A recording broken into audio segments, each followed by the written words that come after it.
Welcome to the Improvement for Imbeciles podcast, where I share ways in which I'm getting my shit together so that you can get your shit together. I'm your podcast host, Natalie, and let's get into it. Welcome, everyone. This is my first episode of my podcast, so if you're watching this on my YouTube channel, please make sure to go check out my podcast on both Apple Podcasts and Spotify. This was my surprise for the new year, so surprise, I have a podcast. I want to say a special thank you to all my new and my old supporters. You guys have really blown up my channel in the past month, and I'm just so grateful because I wouldn't be able to have this podcast if it weren't for you guys. In today's episode, we are going to be talking about how I am an imbecile, you are an imbecile, and we are all imbeciles, and we must embrace it. Now, you might be thinking to yourself, Natalie, why are you starting off your self-improvement podcast being degrading? Why are you calling people stupid? Hold on, okay, give me a second. I first want to start talking about my experience with self-improvement as a whole, because when I was coming up with the concept for this podcast, I was going through extreme imposter syndrome. I get a lot of YouTube comments asking me, why are you posting about self-improvement? What's your motive behind making these videos? And I understand that that's a valid question because I am in my early 20s. I don't know everything about self-improvement. And initially, when I got this inspiration to start a self-improvement podcast,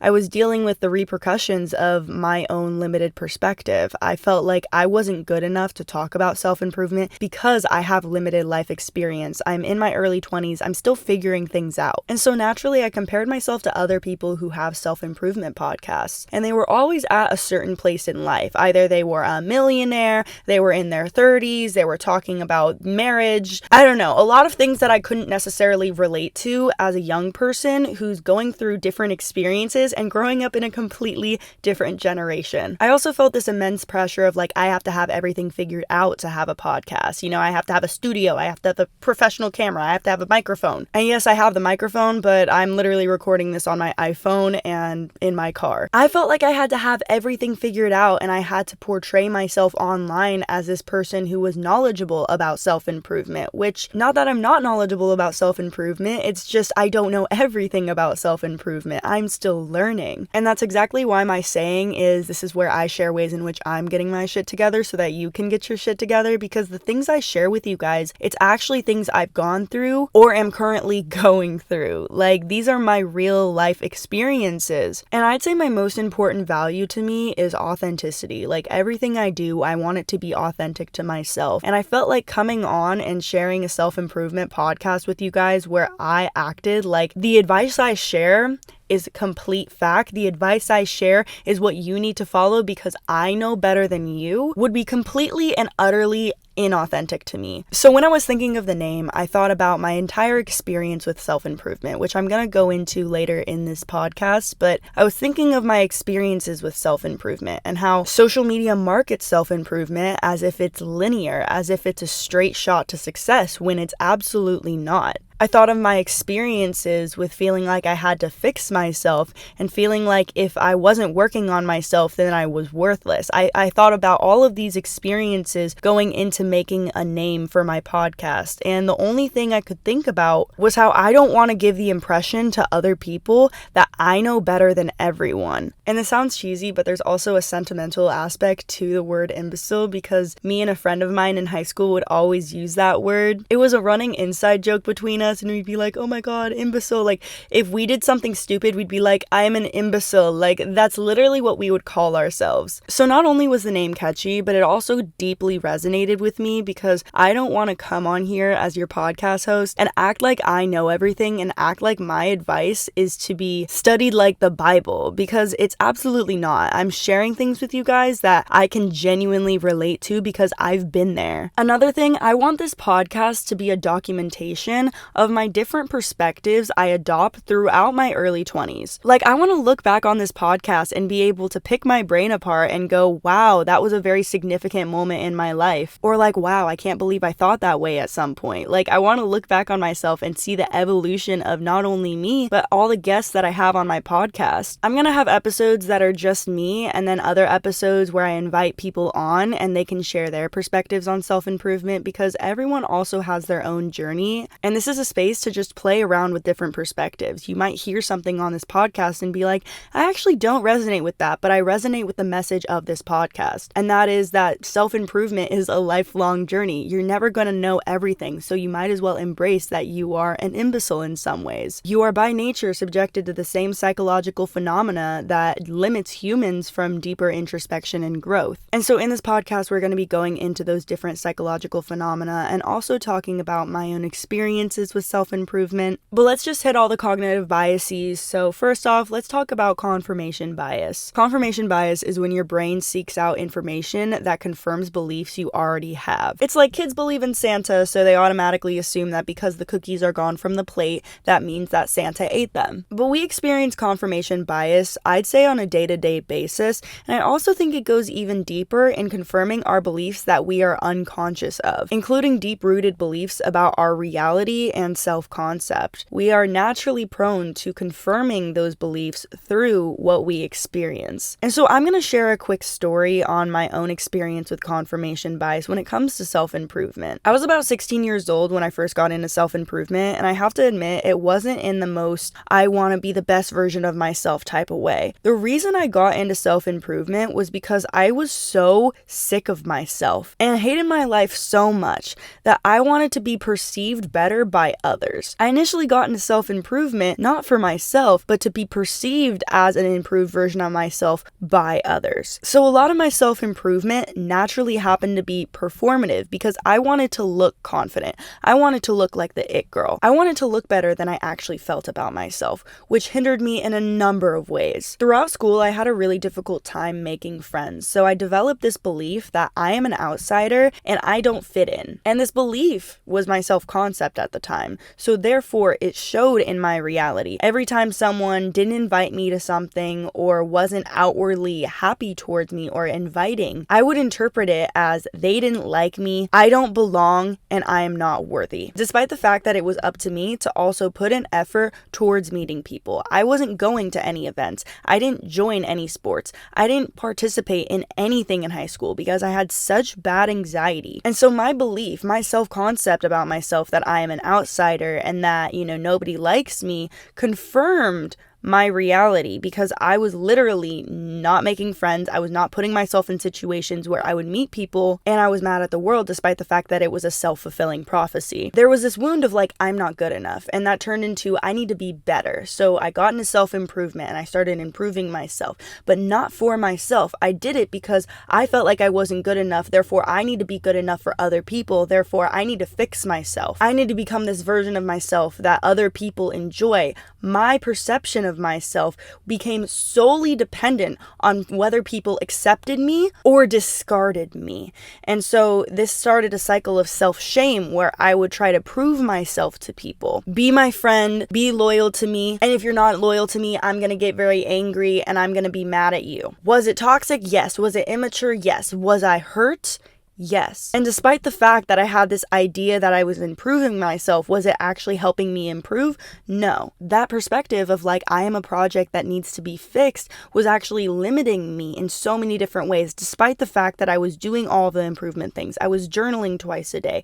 I was doing the meditations. I was doing the yoga, the workouts, the smoothies, the diet. Why am I doing all these things for myself, but it doesn't even feel like I'm doing it for myself? Because I'm not. I'm doing it because I don't like myself and I think I'm not good enough. And so when you have that belief of I'm not good enough, nothing you do self-improvement wise will ever be enough. You'll be in constant search of this better version of yourself, not realizing that that version of you is right in the present moment, and you must accept yourself, who you are right now. You can't hate yourself into a version you love. So that's something that really, really struck me about self-improvement. And I felt like all of the podcasts, even though they were giving advice that was good advice, I interpreted the advice wrong because of the fact that I was wounded, because of the fact that I didn't want to turn inward and look at myself and look at the belief that's actually corrupting that advice. So this podcast is not going to be easy for you because I'm going to make you look at yourself. Sometimes you don't want to take certain advice because it threatens a part of your identity. And that's okay. Sometimes you're not ready to let that part of you go. But once you're aware that a belief of yours is not serving you, it is a disservice for you to not look to heal it. It is a disservice to you to keep going down that path of denial and self-sabotage. But hold on, I want to talk about that for a second. Like the idea that if you're not in a right state of mind when you hear certain advice, you are bound to misinterpret it. You are bound to mishear and misread what this person is trying to tell you. Because that happened to me so much when I was, reading a book or viewing a podcast. I would interpret it as, oh, this person just thinks they're better than me. When in reality, I just thought they were better than me because I didn't like myself. My brain was in constant competition mode because I was taught growing up to devalue myself and to feel like I would need to be in competition with everyone. Like, we have to look at ourselves or else we're going to be stuck in the same coping mechanisms and survival mode that we've been in for our entire life. Looking at ourselves is how we move into the next level. And looking at yourself includes acknowledging that you are unaware. You are an imbecile. You didn't know. Embrace the fact that you didn't know. You're not meant to know everything. That's why it's called learning. Forgive yourself for what you did when you were unaware. Genuinely take a second to just soak all that in. I just said a lot. And so what really broke me out of this pattern of misinterpreting advice was honestly running into so many walls, wall after wall after wall, failing so many times with different perspectives that I finally got it. Self-improvement is not a chore. Self-improvement isn't a competition. And my own conditioning of almost having to perform and act like this better version of myself to others hindered me from actually being that better person for myself. I do really, really good, and then I'd self-sabotage because I felt like I wasn't getting the results I wanted, because the results I wanted were based on other people's perception of me. And I could not change that. I can't change how I'm being perceived. All I can change is how I perceive myself. And if what I'm doing is good enough for me, then I'm enough. Seriously, if what you are doing is good enough for you, fuck other people's opinion. You are enough. The next psychological bias I'm going to talk about is the Dunning Kruger effect. And this is where we essentially overestimate our own knowledge. We act like we know more than we really do. What's fascinating to me is most people can acknowledge that we are all only limited to our own perspective. But when it comes to self-improvement, everyone's very stuck in their ways. There's so many people in the comments, well, this didn't work for me. It's that's okay. It's okay that it didn't work for you. Play around with different perspectives. It's not supposed to be objective truth. It is so subjective when it comes to self-improvement. What works for you is not going to work for everyone. And that's okay. That's genuinely okay. But when it comes to the Dunning Kruger effect, I think it's so fascinating because we overestimate our knowledge online when it comes to self-improvement. People on podcasts act like they are at this point in life where they know everything about self-improvement. And that's simply incorrect. People demonize others for the way they choose to live their life when in reality, everyone's living a different life. Everyone's on their own path. I'm going to make an entire podcast episode about this, but self-improvement is marketing online. Okay, so when people talk about self-improvement online, they're also selling you this idea that you can improve yourself, and that you can improve yourself specifically through their method. They'll sell a course, they'll sell a book, anything, you name it. But self-improvement is marketed to people who are in a vulnerable position. Not to say that these courses or books don't have valuable information. They do. I love me a good self-improvement book. However, it's important to look at who's selling you the self-improvement. Most of the time you look at this person and they're a millionaire and they're like, how to be a millionaire by 18. Whole time their entire family's rich. Certain advice isn't going to be applicable to everyone. And so when it comes to people coming online and talking about self-improvement, due to the Dunning-Kruger effect, everyone overestimates their knowledge online. I'd also like to add that more people are posting on social media about self-improvement. And because of how fast-paced social media is,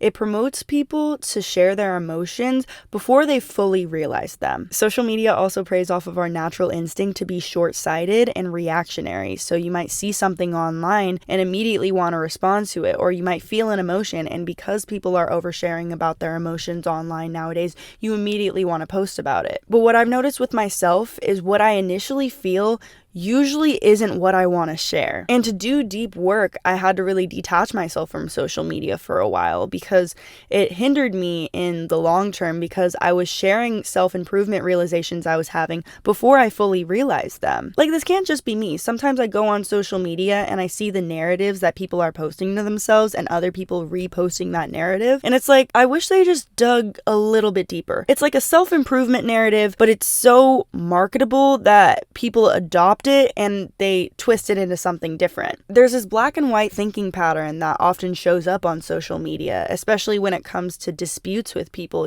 relationships or friendships ending. It's like they're the villain and I'm the hero. They're the narcissist and I'm the empath. And it's so much deeper than that. And that goes back to the Dunning Kruger effect of like people assuming they know more than they actually do, You think that you're the hero in this situation, but if you just dug a little bit deeper, you'd see that you participated in your own suffering. You participated in the situation. You gave when you shouldn't have gave. How can you learn from those experiences? Genuinely. And we're going to be going into so many of these topics in my other episodes, so don't worry about any of that. This was just a preface of why I started this podcast. My own process of growth is I often adopt and reject certain perspectives. So I'll adopt a perspective for a certain period of time, and then when that perspective stops working for me, when I see it hinders me more than helps me, I'll let go of that perspective. And there's also an aspect of like trusting in divine timing that you will become aware of when a situation or a perspective is no longer working for you. Trust that you become aware of something exactly when you need to be aware of it. Because I'm going to be real with you guys, sometimes when I'm doing shadow work, a trauma will come up and I'll be like, oh my God, I wish I realized this sooner. I could have saved myself so much time. I didn't handle myself correctly in that situation. I wish I would have done this different. I'll go into a shame spiral. And one thing I've really been working on is kind of dismantling that shame spiral and just being like, I became aware of it.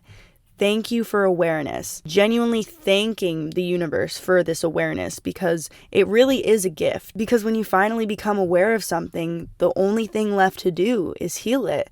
The only thing left to do is untangle that perspective in your brain and realize, wow, I can't believe I was holding on to that shit for so long, and you let it go. Even when it hurts, especially when it hurts. Like, that's so important to do that with yourself. And if you're doing that, I'm so proud of you. And the last thing I'm going to say, acceptance and acknowledgement of where you're at is such a necessary part of the journey. I said this before, but I'll say it one more time. Improvement is a lifelong journey. You must accept that and also learn how to look at yourself and your own biases you have and go, maybe this isn't the way I want to think anymore. Maybe I want to reject this perspective. Maybe I want to start over and not do things for other people and instead have my self-improvement journey be more for myself. Every time I thought I knew shit about self-improvement, the universe would humble me so fast and go, you don't know shit. So I'm accepting that I don't know shit and I'm an imbecile. With that being said, thank you so much for tuning into the Improvement for Imbeciles podcast. Again, I'm your host, Natalie, and stay stupid, everyone. For those on my YouTube channel, be sure to check out all my social medias. And thank you so much. I'll see you guys next week.